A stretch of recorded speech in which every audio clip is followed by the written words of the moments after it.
Kalau ditanya siapa sebenarnya lebih capek antara laki-laki atau perempuan, jujur aja, yang paling capek itu justru laki-laki. Mungkin banyak perempuan bakal protes, lah, kita ini juga kerja, ngurus anak, ngurus rumah, semua dikerjain.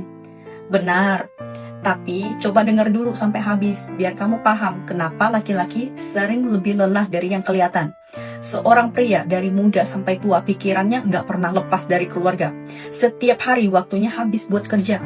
Uang yang dia hasilkan pun jarang dia pakai buat diri sendiri. Semuanya buat istri, anak, dan rumah. Yang tersisa cuma kerutan di wajah dan tubuh yang makin lama makin lelah.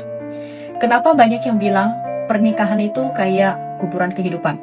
Karena bagi laki-laki, gimana pun dia tetap salah di mata orang. Kalau wajahnya terlalu ganteng, dibilang genit.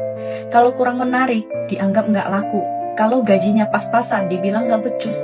Kalau gajinya besar, malah dicurigai punya mainan lain di luar rumah. Akhirnya dia bingung, hidup ini harus dijalani seperti apa. Waktu muda, dia berjuang buat istri dan anak. Udah tua, masih harus mikirin masa depan anak-anaknya. Kayak hidupnya cuma buat orang lain, bukan buat dirinya sendiri. Coba lihat kenyataan.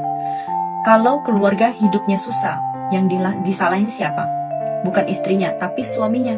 Kurang usaha, nggak punya kemampuan, nggak tanggung jawab. Padahal dia mungkin udah jungkir balik tiap hari. Kalau seorang wanita ninggalin suaminya yang miskin, orang bakal bilang itu wajar. Tapi kalau laki-laki miskin pengen mempertahankan istrinya, orang bakal nanya, emang kamu siapa? Giliran dia sukses, punya uang dan pengen bahagia lagi, langsung dibilang nggak setia.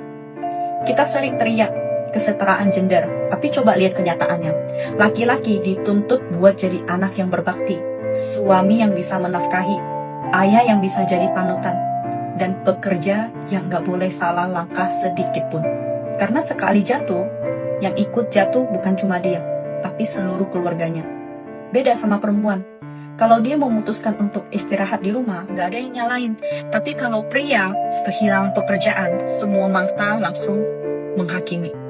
Makanya, banyak pria sekarang pulang kerja bukan langsung ke rumah. Mereka duduk dulu di kendaraan, ngerokok, diam. Karena cuma di situ dia bisa jadi dirinya sendiri, tanpa harus jadi ayah, suami, atau anak. Begitu pintu rumah dibuka, dia langsung kembali jadi sosok yang semua orang bergantung padanya. Tapi nggak ada satupun tempat buat dia bersandar. Jadi buat para istri, kurangin sedikit keluhan, tambah sedikit pengertian. Dia mungkin nggak selalu romantis, tapi dia capek bukan karena nggak cinta, melainkan karena terlalu banyak menanggung semuanya sendirian. Berilah dia sedikit perhatian dan dukungan, jangan sampai orang yang diam-diam berjuang untuk kamu, akhirnya mati rasa dan berhenti peduli.